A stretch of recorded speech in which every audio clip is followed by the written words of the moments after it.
Hello, welcome to the No Easy Way Out podcast. My name is Tony Nash, and we are coming to you, as always, from the Armory in beautiful downtown Owasso, Michigan, home to our company, AZ Business Solutions, where we help grow your brand from A to Z. Now, I'm joined today by Dr. Tim Schmig, who is the Executive Director of the Michigan Association of Christian Schools. Dr. Schmig, welcome to the show. Hey, it's great to be here, Tony. Thank you. Thank you. We appreciate having you here. Now, I remember, Tim, I think the first time I met you, I was about probably 20 years old. I was an intern at Emmanuel Baptist Church working for the school, and you were newly crowned the executive director of Max. Yes. And you had been invited to speak in chapel. And, of course, we had chapel speakers every week, and I'm sitting there, and I have my agenda of things, and I'm young, and I'm not really listening until you started to tell a story about how you were a high school quarterback. And that piqued my interest because I'm a sports guy, and you began to tell that story, and that's kind of what helped me pay attention to what you're saying. Kids, we're young and whatever. And you had some really good stories, and I remember that. And then, of course, over the years, we've gotten to know each other. We actually attend church together now. We work together in the Michigan Association of Christian Schools. Usually it's because as a coach, I'm complaining about refs or something, but you always handle those things well with us. But we appreciate having you on the show today. And why don't you tell our audience what you're up to lately? Well, this is one of our busy times of the year. We've just finished our golf outing. Most people say, well, you become a teacher for June, July, and August, and actually June, July, and August are my busiest times. Yeah. The one fundraiser that we do a year is our golf outing. It's a bridge to get us through the late summer months. And then we go right from that into our Educators Convention. And this year is our Great Lakes Christian Educators Convention. It's 5 states coming together in Kalamazoo. The people over in Kalamazoo have told us that we are the second largest convention that they host. We'll have about 1,150 to 1,200 people in attendance. 2 days celebrating Christian education, celebrating businesses that serve Christian education, recharging the batteries, encouraging the Christian school teachers in their chosen calling of educating the next generation. Yeah. It's a wonderful time. Absolutely. And AZ, our company, has been a longtime supporter of the Michigan Association of Christian Schools. My kids attend Christian school. We're a big believer in Christian education. So I just want to say thank you for your service and what you do. I know there's a lot of battles going on in our state in regards to Christian education, and we know that you're spending time in Lansing kind of fighting those battles for us on our behalf, and so we appreciate that. So right now, we're going to do something that we do with all of our guests, and we call it This or That. Sure. I'm going to give you 10 rapid-fire questions. You got to be honest. Okay. This is really a personality profile. Sure. So we're going to get to know you a little bit here. For those of our guests listening who don't know Dr. Schmig, we're going to find out everything right now. Okay? Are you ready for this? Let's go. Fire away. All right. Mac or PC? Oh, definitely for my personal use, Mac, Okay. of course. And then Apple or Android? I use an Android for my phone, and the main reason is all my contacts are in Gmail. Yeah. Well, Apple is compatible with Gmail now. A lot of people don't realize that, but it's. I'm enlightened. This we has would love already to been profitable for me to be here. Yes. I've learned something new today. We need to get you away from the dark side and over to the Apple iPhone. Actually, when I went into the Apple store and I bought my first MacBook, I said to the genius at the Genius Bar, I'm ready to go to the dark side. And he said, we refer to that as seeing the light. Yeah. They probably didn't like that very much. All right, phone call or text? Oh, definitely phone call. If you want to kill me, send me a text that breaks up into 19 different pieces. Again, I hate to go back to iPhone, but there's no limited characters on iPhone. So if somebody sends you 1,000-word text, it comes in one text. It's a beautiful thing. That's good. Good book or a good movie? Oh, definitely a good book. Save or spend? Oh, saver. Time or money? Ooh, time. I can always make more money. I cannot make more time. Absolutely. Facebook or Instagram, or neither? Facebook, grudgingly and of necessity. I wouldn't be on it if I didn't need it for the Michigan Association of Christian Schools. Okay. Spring or fall? Oh, definitely fall. Football, hunting, the colors, everything about It is fall. a wonderful time in our state during the fall season. City life or countryside? Oh, definitely Owasso. I mean, it is. Owasso is a micropolitan area. It really is. It's amazing. When I was in the business world, I had a number of customers right here in Owasso and in St. John's, and I can remember driving back home to our house in Saginaw, and I said to my wife, 25 years ago, if we ever move to another city, we're going to move to St. John's or Owasso. I'm living the dream. Yeah, man. Yeah, you hear that. Owasso is the dream. We love living here. So we lived in New York for several years, and we wanted to come back home strictly because we really loved being here. There's no place like home, and Owasso is really a great place. What was your term, micropolitan? Yeah, they call it a micropolitan area. I love We're it. not metropolitan, but we're micropolitan. We're growing. We're on the move. Night owl or early bird? Oh, definitely early bird. Passenger or driver? Got to drive.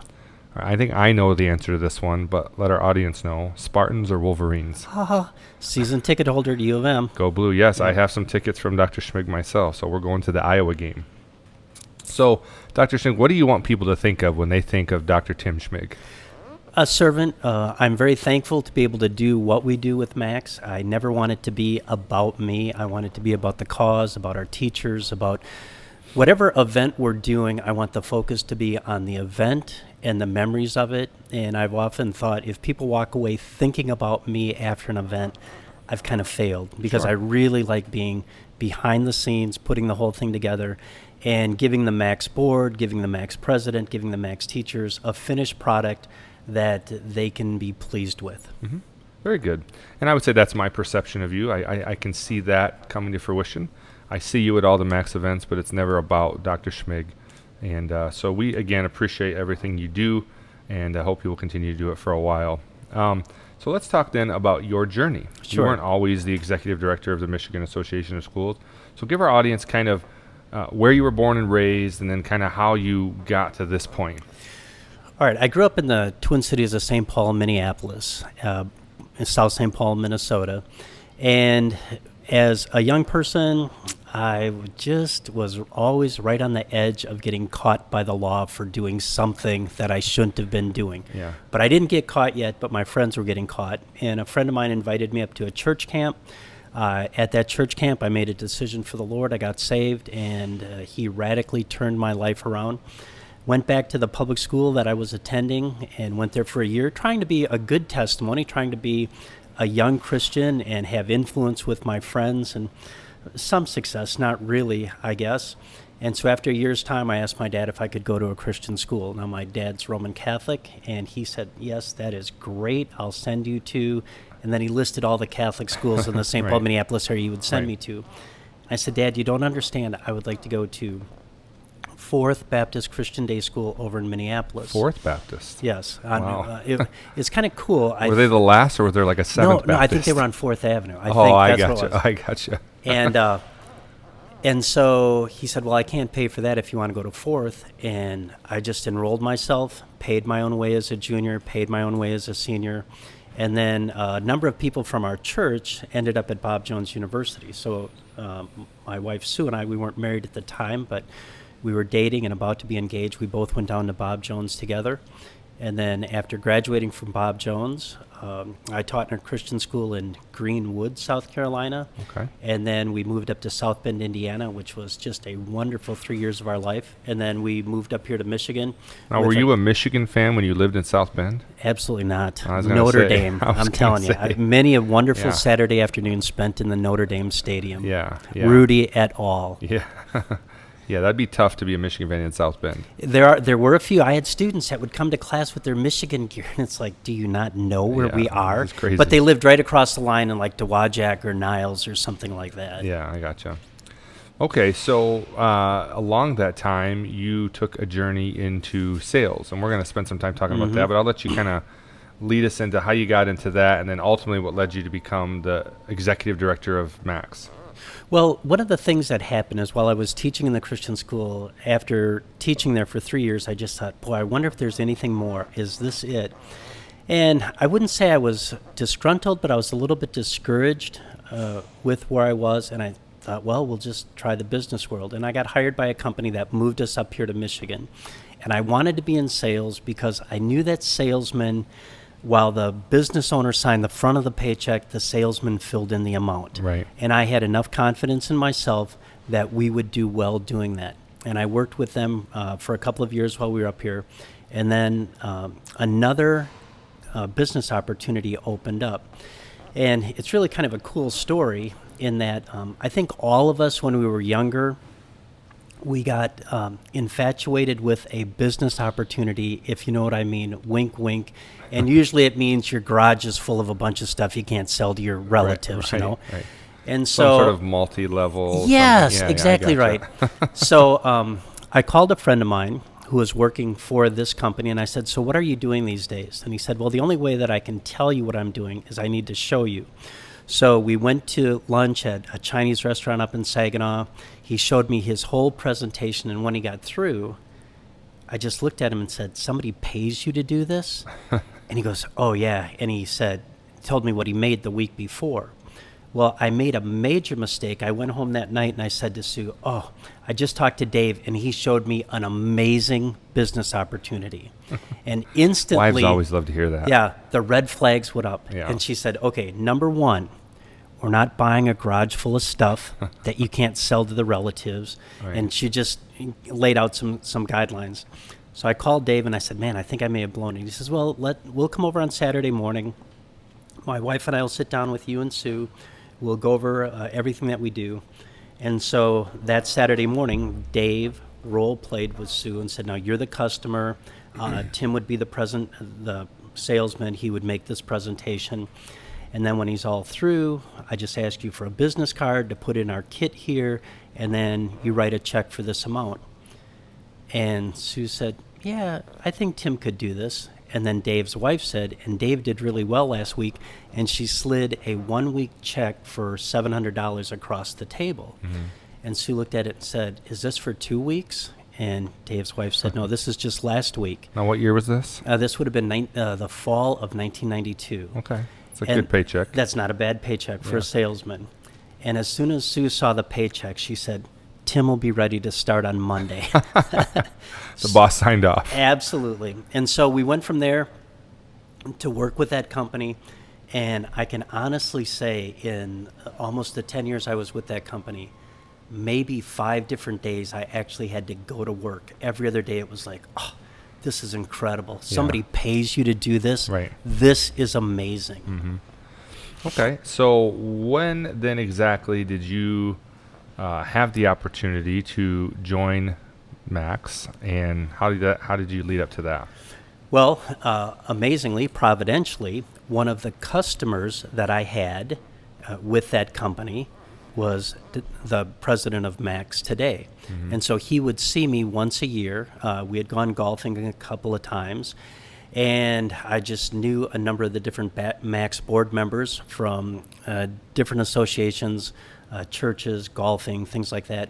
So when this position became open, there were probably 2 or 3 people that they were looking at, but they finally just asked if I would be willing to do it. And it was something that I feel like everything that I've done up to this point in my life prepared me to do this. Yeah. Even the jobs that you'd say, I can't learn anything from that. Oh, no. I learned something from it that I applied today. Yeah. So you had a job that you loved, Mm-hmm. didn't feel like work. You were having some pretty good success at it. Mm-hmm. You were enjoying it.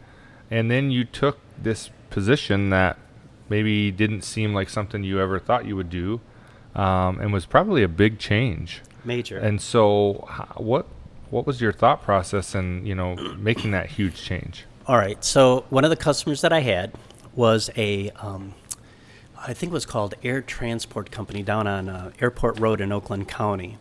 And basically what they did is they repaired jet engines and Mm-hmm. jet engine parts. And people would send their parts to them. They would fix it. They would send it back. And every single year we had to do a renewal presentation to the business owner. And so as I was making my renewal presentation, I was showing the business owner the things that we had accomplished that year, but she wasn't really making eye contact with me. She kept looking at my class ring. Finally, she said to me, where did you graduate from? And I said, I graduated from Bob Jones University. And she said, what are you doing this for? Bob Jones University graduates are supposed to be pastors and missionaries and Christian school teachers. And I could just feel, as it were, the metaphoric wind come out of my sails. Yeah. And in the back of my mind, I had always thought, okay, you went to Bob Jones University for ministry, and I felt like I was in ministry every single day. I felt like I was working heartily as unto the Lord, not unto men. But then that got to me. Yeah. So I came home and I said to Sue, I think the Lord might want us back in ministry. And it wasn't 2 months after that they asked me if I would be interested in working with Max. So I feel like as that door was closing of my own volition, another door was opening. Yeah. Now, there was definitely, a change in that when you go from being a 100% straight commission salesman and writing your own paycheck every single day, waking up unemployed every single day, to the structure of ministry, there's just some changes that you have to go through. Absolutely. So for those of our audience that are listening, I'd like you to maybe just spend a minute telling us what exactly the Michigan Association of Christian Schools is and does and what you do for them. I also know you're also involved with the American Association of Christian Schools for the Great Lakes region. But in a nutshell, I know they do a lot, but in a nutshell, what does the organization do and what is your role in that? Well, we're a service organization. We provide services of an educators convention, sports, fine arts competitions, spelling bees, teacher training, ongoing teacher improvement. But I think the most important thing that I do, is legislative awareness. In that we have a full-time legislature in the state of Michigan. They're in session 40 weeks out of the year.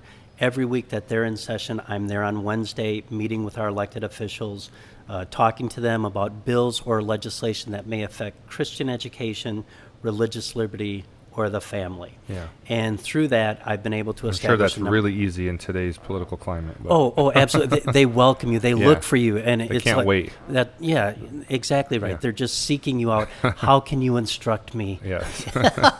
No. And with term limits here in the state of Michigan, every single year about a third of the House turns over. Every 4 years, half the Senate turns over. So there's the constant ongoing process of education, introduction of myself, just laying the cause out for those who are interested in what we're doing. Okay. Well, good. So I want to go back to, since the majority of our audience are entrepreneurs, small business owners, managers, working in the business world day in and day out, and you have a lot of experience in that world. I want to go back to your time in sales. I know I've heard from others, but would you consider yourself a successful salesperson? And tell us why and how you would consider yourself successful.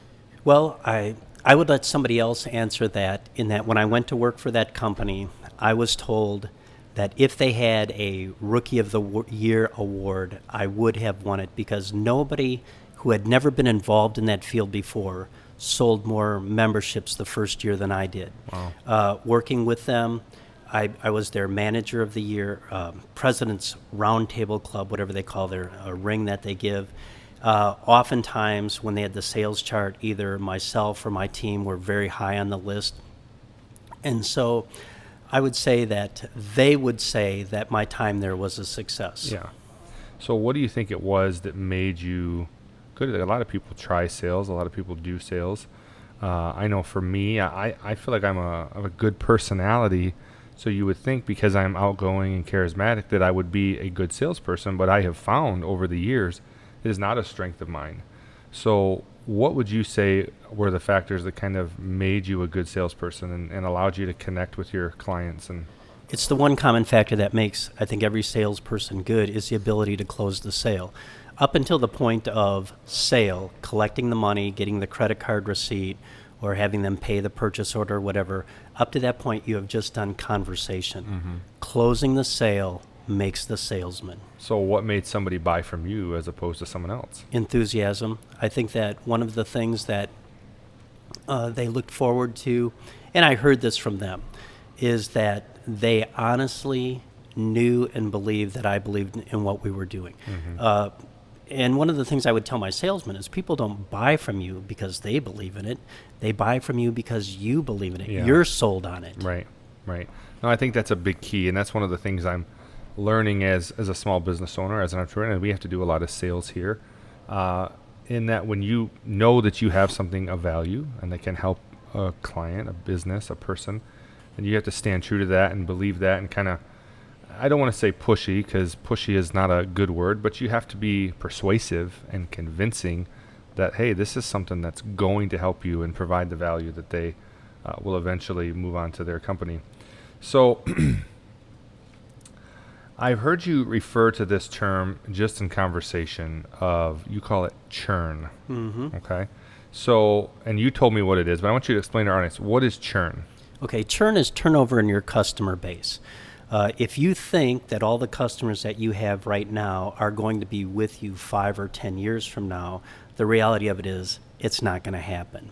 Right. You will lose customers. Some of them die. I'll never forget, I was having breakfast one morning, picked up the newspaper, looked at the Irish sports pages, the obituaries, Yes. and 2 of my customers were listed there. Oh, no. Well, they're not going to renew at that No, point. I would It's say there's a little pretty tough. safe bet they're Yeah, not safe renewing the bet. contract. And then some people retire. I mean, I'll never forget, I called on one fella. He owned a CNC machine shop, and he said, I'm going to renew my membership this year, but I won't be renewing it next year. And I said, really, what are you going to do? He said, I'm going to Florida. I'm going to sell sunglasses and suntan lotion. All right, yeah. I won't see you Good for you, anymore. yeah. All right.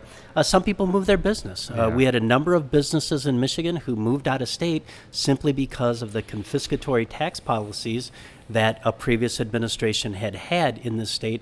It was just more profitable for them to do business someplace else.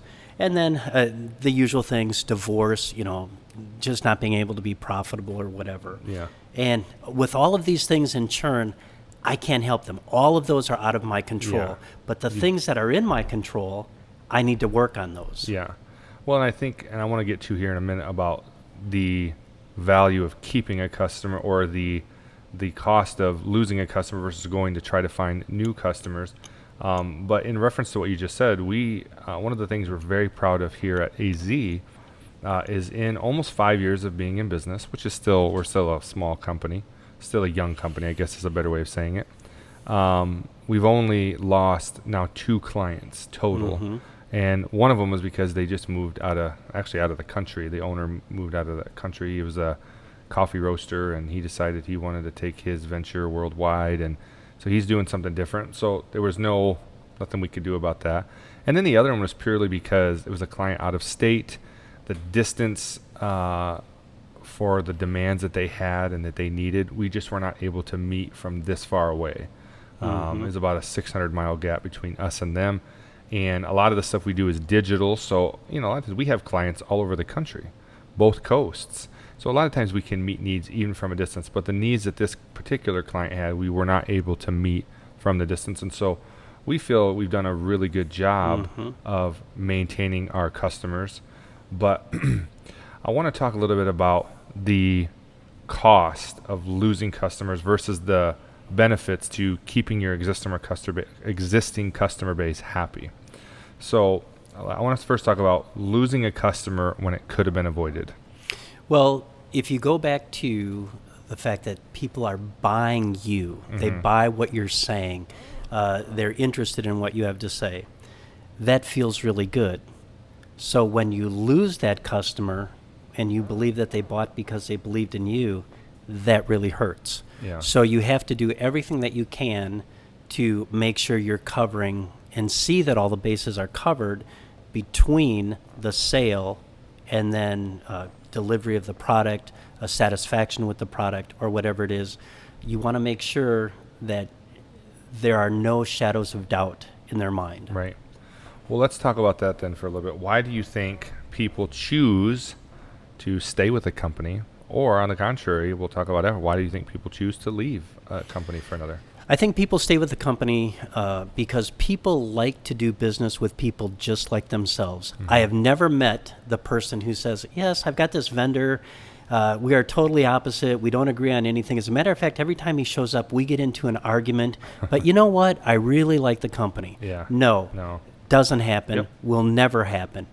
People buy from people who are just like them. And so, for the most part, unless it's absolutely They can unavoidable. find some common ground. Yeah. Exactly right. They have to connect with the person on some level.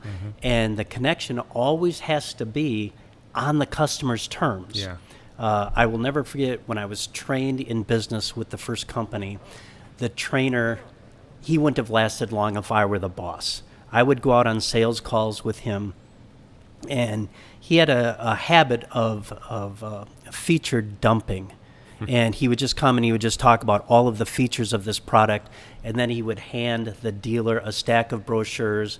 And then he would talk about what he did that weekend. And I will never forget, he walked out of the office to go get some more brochures for the customer who didn't want anything.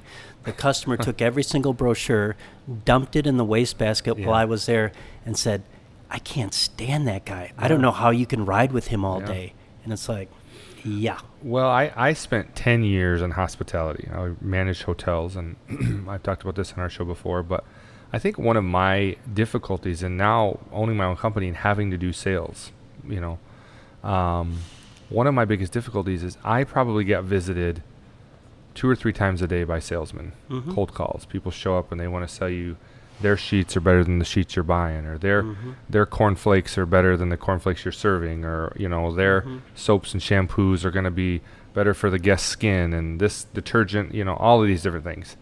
And of course, when you're in the middle of your day and you're trying to get things done, salesmen can be the biggest annoyance in the world. The bad ones can, absolutely. Absolutely. And I would say when you're busy, sometimes even the good ones can be an annoyance to manage. And that's why sometimes you got to be careful with cold calls. Let them know you're coming. It just depends on what you're selling, of course. And then a lot of times I chose a salesman strictly because they hit me at the right time. Like I had just been having a conversation about needing new soaps, and then a soap salesman showed up. And I'm like, all right, well, let's talk.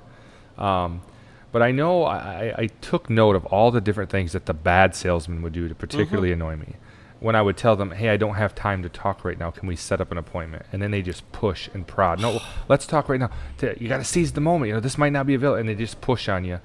And I know that all of those things that kind of dug at me, I have tried so hard to avoid being that when it comes to pushing and I hate to use the word pushing, but becoming past the point. I feel like a strength of mine is to present the product present the services we offer in a very good way, a very detailed way. I can even give a good reason of why we are better than the next guy and the value that we offer. But the moment a customer, a client, a potential client starts to, I don't know, I completely back away. I completely shut off because I think to myself of that salesman that just annoyed me. And and that's where I lose the opportunity, because I don't think anybody likes a pushy salesman, but I think people like someone, like you said, that believes in the product enough to convince them that, hey, this is going to help you. And so what do you think are some of the common mistakes that salesmen make to lose out on the sale? Well, I would say this, talking solely about what the salesman wants to talk about, never asking, how can this service help you? What can I do to help you? And when I would feel like I was taking too much time of the customer, or I was losing them, I would surrender. Two hands up, and I would say, you know what? I would like to come back at another time, if that's okay with you. Because you can push and push and push, but what's the old saying? A man persuaded against his will is of the same opinion still. He's not going to change his mind.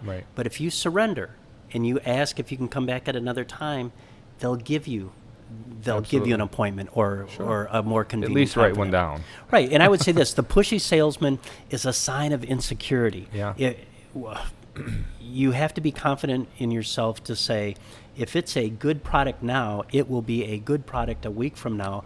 I can come back. Yeah, absolutely. And I think another common mistake that I've noticed that salesmen make, and you have more of experience here, so I'd like you to talk about this, but one of the things that I've determined to do is when the sale is made, stop selling. Because I would hate that when I would agree, all right, let's do it, and then they still are trying to sell you, like, okay. And then sometimes they almost talk you out of it. Well, why do you think salesmen do that? Well, I think, number one, selling is a lonely profession. You're out there on your own, and you can't wait for something to happen. You have to make it happen. And I will never forget the true story. I had a salesman, and he was one of those, when things were great, they were really great. When things were bad, they were really bad. He was just the ultimate roller coaster personality. And typically what he would do is he would charge out of the gate on Monday. He would have a very good Monday, and then he'd think, man, this is going to be a great week. And then he'd kind of coast Tuesday, no momentum for Wednesday. he'd come Thursday and hit the panic button, and oh no, I got to do something, and now he's selling under pressure, which is Right. never good. Right. And then Thursday and Friday would be a disaster, and then he would call up ready to quit on Friday, where if he would have just followed through on the success of Monday, maybe things would have been different. For sure. Well, finally, the thing that did him in, he called me and he said, I got to quit. This time it's for real. And I said, really, what happened? And he said, well, I made a sale. And he said, I was just so thankful that this person listened to me and gave me the check, that I just sat there talking and talking and talking. Yeah. And finally she turned to me and said, I don't think I want to do this. Could I have my check back? Yeah. Whereas if he would have thanked that person and walked out of the door, it would have been a very successful sale. So once you make the sale, you're done. selling. Stop Yeah. selling. Yeah. All You're right. done. You did it. Good job. There you go. Thank you. Well, and like you mentioned earlier, people don't like to buy from people that they have nothing in common with, but they also don't want to buy from someone that is potentially going to annoy them. Exactly right. And, I know for me, again, like I would be sizing up a salesman or a saleswoman to say, is this someone that if they stop by my office once a week that I'm going to be able to tolerate? Is the sound of their voice going to drive me crazy? Is the pushiness going to drive me nuts? Is their incessant a need to talk and not listen going to bother me? And so a lot of it, I think, and like I said, I'm coming from the other side of the counter. Again, I do sales now, but we do a lot of our sales, externally here. But I'm coming from the other side, who was the person being sold to a lot. The things that I noticed and paid attention to that caused me to say, I'm not buying from that person. And I think that the people that came in and treated me with dignity and respected me and my time, those are the people I are more apt to buy from. Of course. Because I think a common mistake that I've seen, because I said I've dealt with hundreds of salespeople, and I think a common mistake that I saw more often than not is they come in with zero respect of your time. They're going to get in and they're going to talk, and they've been told somehow that that's the way to make the sale. So why do you think, again, maybe it goes back to the same answer of insecurity, but why do you think people approach it that way? Well, number one, somebody trained them to do that. They probably had success early on with it, and so that becomes part of the arrows in the quiver. You just keep pushing, and sell whatever you have to sell, and eventually somebody's just going to break down and buy. And I remember I had competition in the field doing the same type of thing I was doing, but for a different company. And I'll never forget, I was talking to one person about the competitor, and I knew the salesman that I was up against. And I said, so why would you buy from that guy? And he just kind of shrugged his shoulders. And I said, you gave him money just to get rid of him, didn't you? And he goes, do you know who he is? Yeah, they give him the money just to get rid of him. Yeah, and then that doesn't last. No. That doesn't last. You got to kind of always be selling if you're going to have that. And that's why I think it's important to retain the customers, which we're going to talk about here in a second. But I think there were two questions as a GM, and even now when we get approached by salespeople, there's two questions that I always ask, and I want the salesperson to get to quickly. And that is, what's the catch? When they're making it sound like it's too good to be true, I'm always like, all right, what's the catch? And then most importantly, what's in it for me? Right. What's in it for me? Absolutely. and really, one of the things that you will answer as a business owner when someone is talking to you, is this person going to solve problems for me or create problems for me? Right. Is this person going to make my headaches go away, or is this person going to bring me headaches? Right. In your business, if you get a defective product from a pushy salesman, it not only affects you, it's going to affect every customer you have who touches that defective product. Well, you don't need that stuff landing on your desk. Absolutely. You wanted him to solve problems for you. Absolutely. Well, so then let's talk about then where businesses that have clients and customers, or we're salespeople whose job is to not just get new clients, but also to manage those clients. In our particular industry here, we are a business solutions company. We do web design, graphic design, social media management, web hosting and management. We do logo design, branding, and even we do inside hospitality training with managers and staff. And so we're a very service-oriented company. We are not just going out and getting new clients, but it's a big part of what we do of managing the clients. We do very little one-off work here. In other words, somebody calls and said, hey, I need a brochure. Okay, we'll do that. But typically we try to get into some sort of a ongoing marketing, branding relationship with them. So let's figure out what your branding needs are over the next 12 months, and let's come up with a 12-month deal. Because to me, I think it takes time to learn the business. We have restaurants and hotels and landscapers and commercial real estate and residential real estate developers and hairdressers, and we have all kinds of different industries. So it takes a minute just to learn the industry, but I think it takes time to learn the brand, and so we want to develop a partnership and a relationship. So there's always a lot involved in the first couple of months, but then after a client's been with us for 6 to 8 months and they're getting close to their renewal, that's the time when we find that it's very important to make sure that we're providing the same level of service that we did at the beginning. And I think there's a lot of businesses that are really good at closing that first initial sale, convincing them that the product is great or that the service is great, and they get them on board. And once they get them on board, now it's time to relax. Okay, they signed, and so I got 12 months to just kind of rest on my laurels.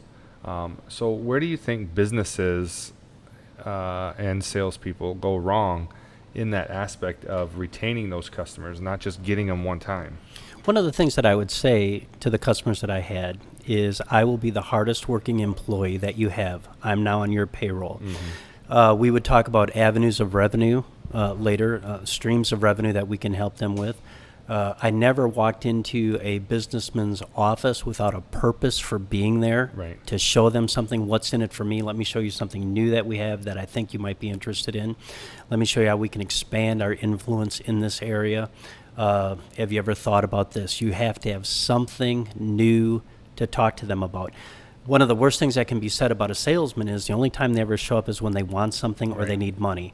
That is horrible. Absolutely. You're not really a company team player at that point. You're just, a hireling out there, mercenary for money. You want to show people that I really do care about your business, and I can only be successful if you're successful. So if I just came here and got a check from you once and didn't help you expand the business, you're probably not going to get check number 2. Well, one of the things that we try to do here, I purpose to do whenever my office manager comes and tells me, hey, this client is 60 days in the rear, 90 days in the rear, or whatever. Sometimes it requires me to make a call, other than just, they can say no to her, but it's different when I make the call. But before I ever call anyone about money, ever, the first thing I do is I look at, okay, what are we doing? We're managing their website, we're managing their Facebook page, we're managing their Instagram. Let me look at those. How have we been doing for them in the last couple of weeks? Because I'm not directly involved with every single thing. So have we been posting consistently? Is their website up to date? Is it running smoothly? Because I think maybe they're not paying because we're not offering a good service. Instead of just hunting that money down, let me see if first we're meeting up to our end of the bargain. And then once I know, hey, we've done a good job, I might even shoot them a text. Hey, how's everything going? Are you pleased with the services? Is there things we can do that we're not doing right now? And a lot of times they already know they're in the rear, so they think, well, I know I owe you money. Well, instead of just coming out and say, hey, where's my check? Because I think when a business perceives that you're just in it for the dollars, and of course at the end of the day, we're business, we are in it for that. But when they don't think you're providing value or offering things that are helping their company move forward, like you said, that's when they get leery, and that's when they decide, we're going somewhere else as soon as this contract is up. Right, and you have to realize, one of the things that I would tell my salesmen is the confused mind always says no. We're not going to go forward. You haven't answered all their questions. You haven't met perceived, real, or felt needs that they would have as far as what they thought your service was going to offer. And if I may, one of the things that I was interested in talking about is the company that I work for. I sold 1-year memberships to a business organization to give them information about what's going on in Washington, D.C. and other things. And the company renewal rate, first year to second year, was 17%, which meant 83% of your customers vanished after a year. Well, I did that for about a year, lived with that, and then I said, there's got to be a better way. I just can't do this too anymore. much work. It's way too much work. You're constantly on the treadmill. So I thought, okay, all I have to do is just create a small bridge for them to understand that this product really works. So after I made the initial sale, I would say you're going to be getting something in the mail that looks like this. As a matter of fact, this is the one we mailed out this month. Let's fill it out. It was addressed to their congressman. They got a letter back from their congressman within 2 weeks, just about the time their check clears the bank, and they realize this really works. All right. Then in the course of conversation on the new sale, I would ask them, like, of the major issues that are out there, which one is the most important to you? And they would say Second Amendment rights or pro-life issues or whatever. And then I would ask about their kids, if they were at Michigan State or what they were studying or what their business was doing. Just a few things about them. Yeah. Then as soon as I got back to my car, I had a little 3x5 card file, wrote down the name, the address, the things that were of interest to them, everything that I could think about with the conversation. So that when I stopped in to see them 9 months later, I had things that I knew about them that they had told me. People have a hard time disagreeing with themselves, especially if they make an incredible statement. Like, I'll never forget, one fella told me, he said, well, I would always ask them, why did you do this? Why did you join our organization? Yeah. And he said, well, I'm more interested in making a difference than making a living. And so I wrote that down. And in the course of conversation on the renewal, I said, I just like working with people who are interested in making a difference, not just making a living. He can't disagree with that because he told me that. Yeah. And so it's not manipulation. It's really caring for people. Right. And I will never forget, I had called on this one customer, a couple of customers, for probably 5 or 6 years. And finally, this guy looked at me and says, you know more about me than my own family does. Right. And then he said, I've never asked you, do you have kids? He knew nothing about me, and that's all I cared about. Yeah. I was not the issue at that point. Right. The company, the product, that's what I was interested in. Yeah, and I think that, we're talking about retaining these customers. We think about customers, when you get a new customer, when you get a brand new customer, it takes time and effort to build trust. We talked about earlier about people don't care how much you know until they know how much you care. And, having a care for not just them individually, I think understanding who they are, getting to know them and their family and their birthdays and their special days and remembering things that they said, but also taking a genuine interest in, in our situation, we're promoting other businesses.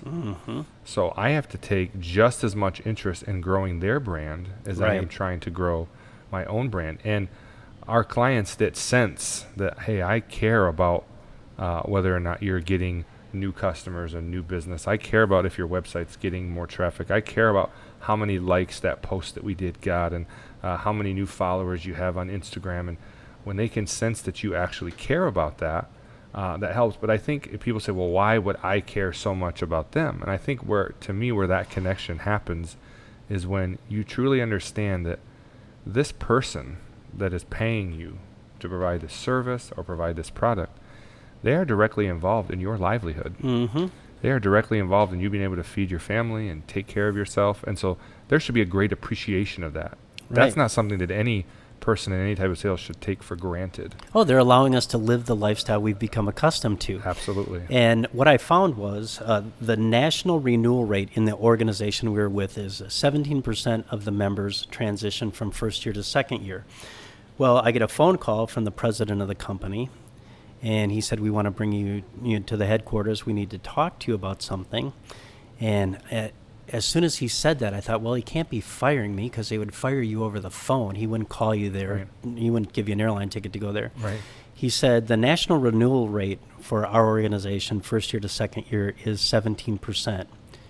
You're at 69%. Amazing. You're obviously doing something the others aren't doing. Right. So I had an opportunity, and I know that I made great money for that company because I was able to show them some of the things that I was doing, and they were in turn able to incorporate them and to show other salesmen how to do it. because it's customer retention. Yep. It's staying in the field that you love because people that you're working with enjoy working with you. Absolutely. And for me, again, I think some people are selling a product. Some people, like I said, are selling a service. And there is obviously a difference in how you go about that. But again, I go back to our particular situation. When we look at our customer base, this is who we have. And I look at a company like Johnny V's Barbecue. Oh, yeah. Now, that was one of our first clients that we ever got. When we first got them, the only thing we were doing is managing their Instagram and Facebook page. That's it. And I knew that was our foot in the door. I met the owner, and immediately we hit it off. We had a connection. But because I have worked so hard on developing that relationship, he has now gone from being a client that just has us manage a Facebook and Instagram to now we host and manage their website. We do 100% of their graphic design. If you see a billboard by Johnny V's, we designed it. If you see a commercial by Johnny V's, we put it together. If you see a new menu show up in the restaurant, we designed it. Even if you go to their Perry location and look at the walls, we were very instrumental in designing it, picking out the chairs.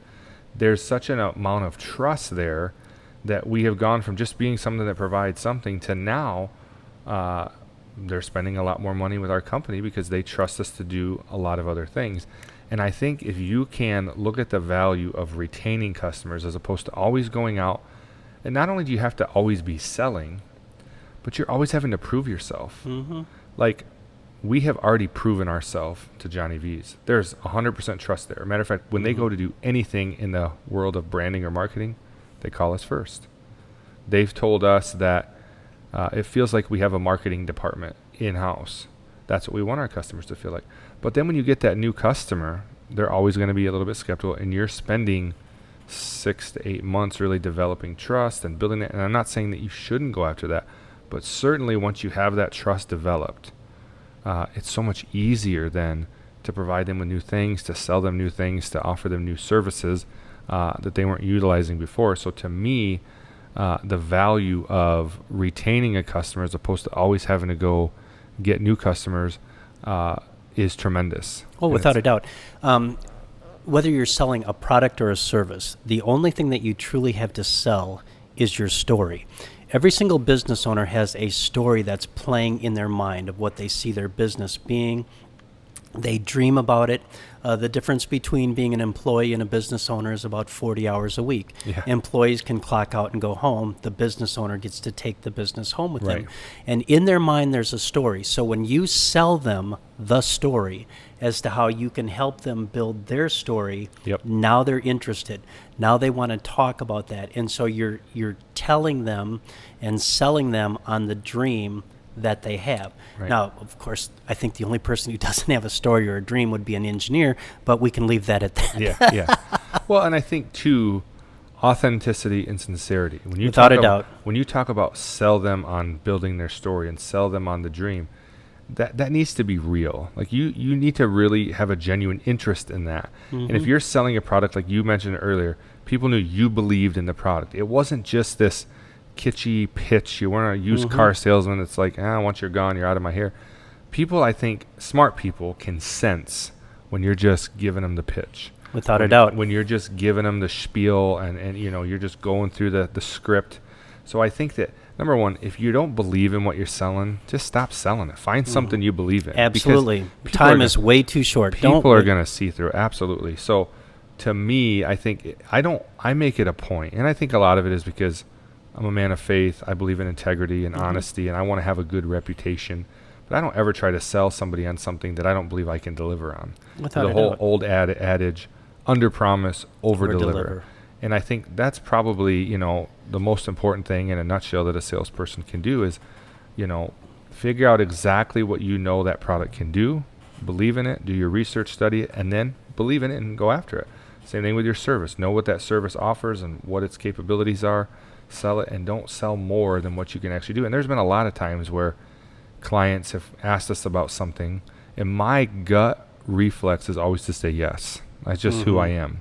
Our company is called AZ Business Solutions, growing your brand from A to Z. We want to offer any kind of We say we're a 360-degree marketing firm. We want to be able to offer anything that you need in the area of marketing. But there are times when clients need something that I'm like, on my best day, I couldn't deliver that. Mm-hmm. And so either I will say, let me do some research and I'll find maybe a subcontractor that we can work with or another business that can provide it, to where I'm still providing this service through the use of a vendor.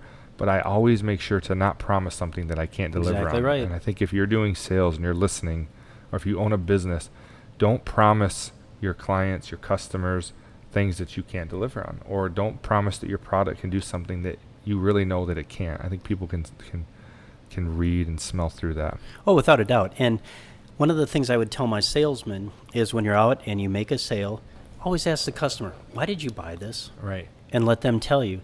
And I can remember I was at this fella, his business was selling classic cars. Huh. And I said, who would buy your classic car? And he said, well, one or two people. He said, number one, it was the car they always wanted and their dad said you can't have it. Yeah. Or it's the first car that they had and it was a two-door hatchback. And then they got married, started to have kids, and the car seats weren't all that comfortable. But they always dreamt about that car. Yeah. And so Understanding your clientele. Exactly right. And so I was with him. He had probably renewed with me like 7 or 8 times. And I just said to him, why do you keep renewing? I mean, why do you do this? And he said, so you'll keep coming back. Yeah. Well, and I think you hit on something there that I want to talk about for a second, that is understanding your clientele, understanding who you're selling to. Mm-hmm. You know, we realize here we're selling websites and social media management. That's not for who has a website. Well, that's business owners, that's entrepreneurs. So, you know, that helps us even in decisions of how we're going to market. Somebody comes and says, I want you to have a booth down at the farmer's market. Well, you know, we want to support the farmer's market, but the average person walking by the farmer's market not looking for a website. So we understand I don't need that type of marketing. Now, we might throw some money to it and support it, but it helps you understand how to go about your business. A friend of mine and I, we had an eBay store for about 4 years. We called it We Sell It. And learning why somebody would go to eBay, you know. And we learned that people go to eBay for one of two reasons, or maybe both. Either number one, because they want something they can't find anywhere else on the internet. You're not going to find it on Amazon, so we would sell things that were rare. Or because they wanted something cheaper than they could find anywhere. So it's used. They want to buy a good quality used product. So that helped us understood what items we needed to procure. And I think, you know, if you're a restaurant owner, if you're a hotelier, or you're a service offer, you're a coffee shop, understand what your client is, who they are, what they want. And then I think a major importance is listen to your client. Listen to what they say. Now the whole landscape has changed because there's a lot of review sites out there. People visit your business and then they can go write about it on Facebook, on Google, on Yelp. TripAdvisor, Yelp. And there's all sorts of statistics about people choosing a business based off of reviews they read online. And it's amazing how many business owners I've talked to that said, oh, I hate those review sites. It's such an annoyance. It's just a place for people to go and gripe. Right. And I say, no, that's the best information you got. You got to go read what people are saying. And if one person says your burger stinks, okay. You know, reach out to that person, ask what you could have done better. But if 5 people say your burger stinks, your burger might stink. Yeah. So adjust the burger, you know, and listen to your customers. I think one of the things that's helped us here is we really listen to the positive and we really listen to the negative, and we try to understand our client and what they're looking for. Well, I would say in training my salesmen, I would say no one ever listened themselves out of a sale. Right. Many a salesman has talked themselves out of a sale. But if you listen to what they're saying, the genuine concerns that they express, and then you try to meet the felt needs that they have, okay, how can I answer that problem? How can we come up with a reasonable solution for this? You've solved problems for them. Yeah. You're going to be valuable to their company instead of just somebody who comes by now and then needing money from them to renew whatever it is you're doing. Absolutely. Absolutely. So, you know, I think a lot of businesses, I think any business would understand that retaining a customer is important. It seems like common sense. Maybe it's not common. I always say never assume that common sense is common to everybody. It's uncommon. But it seems like a common sense thing. I want to keep my customers. Well, I want to talk for a second. Why do you think so many businesses have such a difficult time retaining customers year over year or week over week or whatever the contract might be? Oh, you had to go there, didn't you? Yeah. And so this is where I probably camp out at the millennial, Generation Z, Generation X. There was a day in America where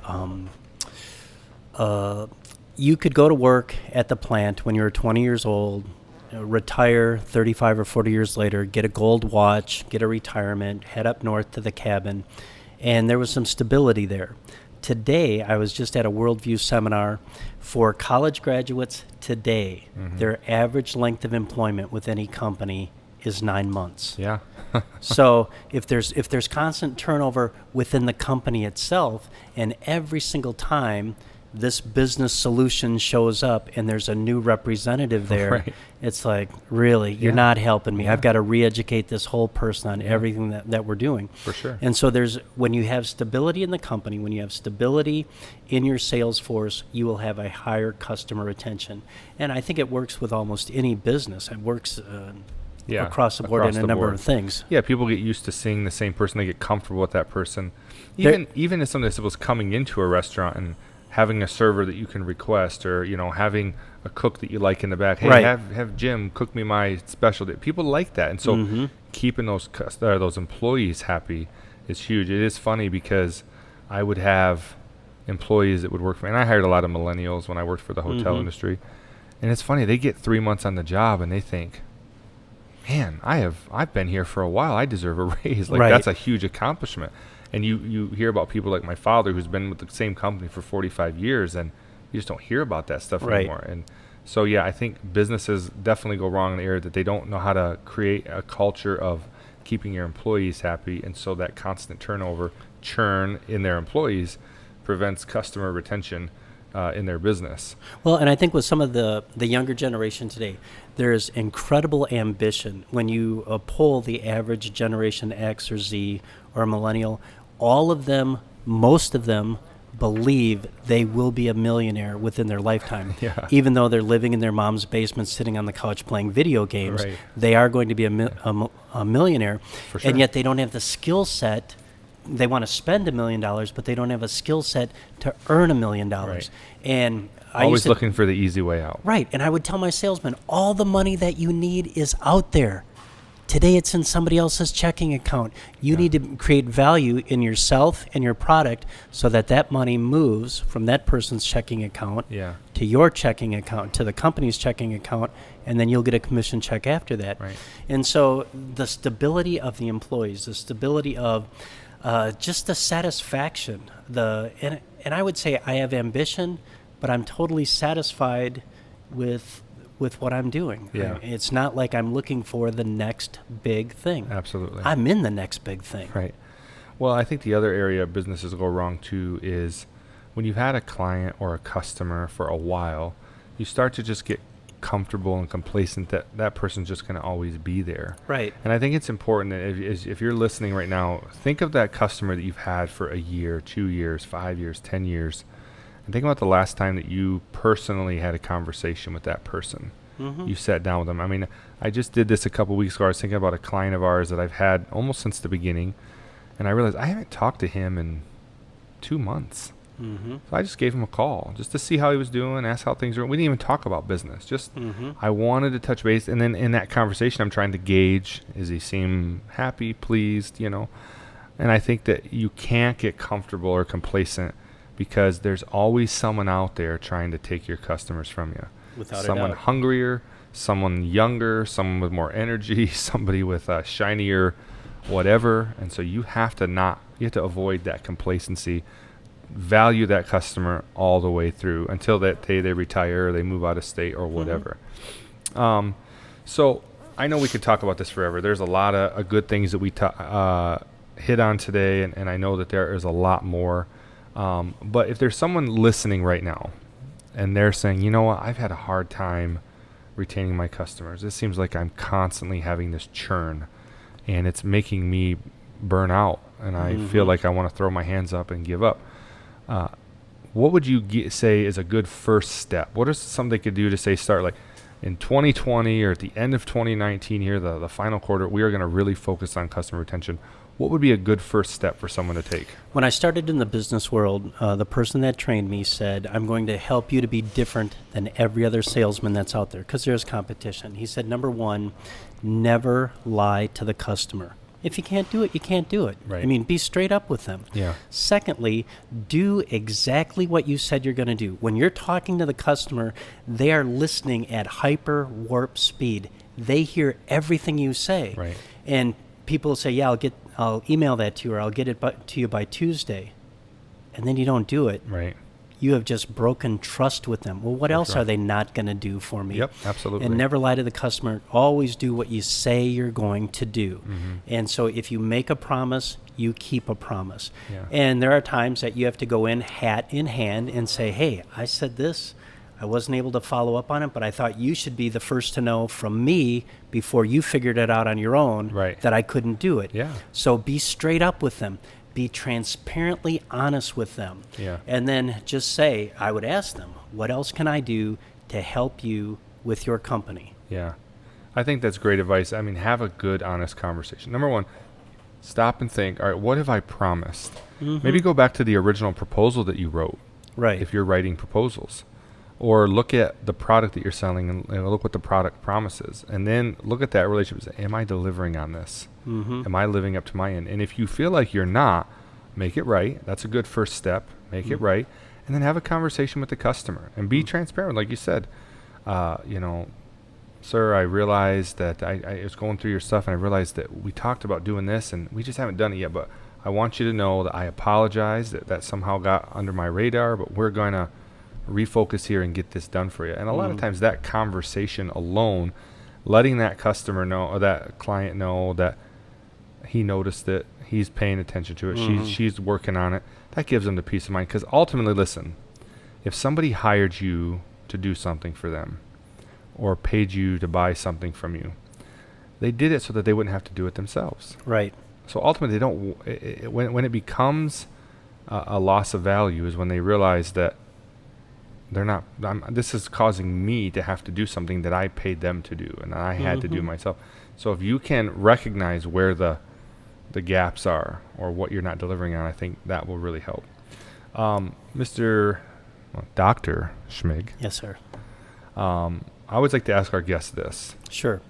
But at the end of it all, now you're working with Max. You've been doing that for how long now? Almost 20 years? Almost 20 years. At the end of it all, whether it's sales, whether it's Michigan Association of Christian Schools, whatever it is, what does success look like to Dr. Tim Schmig? I would want people to know that I love them, that I serve them. Success for me is really not being noticed for what we do, letting things just run without a hitch. If they're thinking about the sports program or they're thinking about fine arts or they're thinking about the refs, I've got work to do. Yeah. All right. Yeah. And so it's letting the program run, always looking for ways to add value to the program, but realizing that this program will go on without me. Sure. So in my stewardship, am I adding value to what we have here, to the service that the Christian schools expect us to provide, and always giving them value-added service. Let me do this. It's not going to cost us anything. It won't cost you anything, but this will enhance your ministry. This will help you. What can I do to help you out? Very good. I also asked this question. Sure. Okay. Everybody has a piece of sage advice that they like to give to their kids or to their friends or to their employees or their clients. What is Dr. Tim Schmig's best piece of advice? What you do with all your might. Things done by halves are never done right. So if you're going to do it, put your whole heart into it. Stamp it with your personality. Put your enthusiasm into it. Leave it all out there on the court, whatever you're doing. Don't leave anything for tomorrow. Just spend it all today in your energy, your enthusiasm, your love of people. Recharge tonight and start all over again tomorrow. I need to have you come give that little spiel to my basketball team. Leave it all out on the court. Give it all your might. We seem to have a hard time with that one sometimes, but maybe it would hold some weight if the executive director of Without Max, a doubt. absolutely. All right. Well, Dr. Schmig, if someone's listening today and they want to reach out to you to learn more about Max, or maybe they have a question about something we talked about and want to get into it further, what are some ways they could find you and find the Michigan Association of Christian Schools? The worst kept secret in the state of Michigan is my cell phone number. It's 810-513-3680. Put it out there. Put it out there, or Tim Schmig, TIMSCHMIG at gmail.com. Okay. The Max Home website, maxhome.org, information about the association, our calendar, and things like that. Okay. And are you on social media at all? Or is grudgingly and of necessity on Facebook, but I am more absent AWOL from Facebook than ever post anything on there. So Max is on there and you're on there as well. Friends of Michigan Association of Christian Schools. Okay, very good. Well, again, thank you for being on the show. What a blessing. Thank you for the opportunity. Yeah, it's been our pleasure to have you. And if you're listening today, I hope that you will heed this advice. I have known Dr. Schmig for a lot of years, and he is the real deal. He does deliver on what he says. There have been multiple times in our interactions where he's told me he would do something or mention something to me, and I completely forgot about it, and he will actually deliver on those things. So I appreciate that. Take it from somebody who's had some experience in these fields and learned some things the hard way, and maybe tried to do some things and learned maybe how not to do them, and so learn from that experience. Again, thank you for joining us today. As my mother always said, you can't and never could until you tried. So go out there and try something great, my friends, and don't take the easy way out. We'll see you next time. Hey guys, if you like what you saw today, please like and subscribe for more content.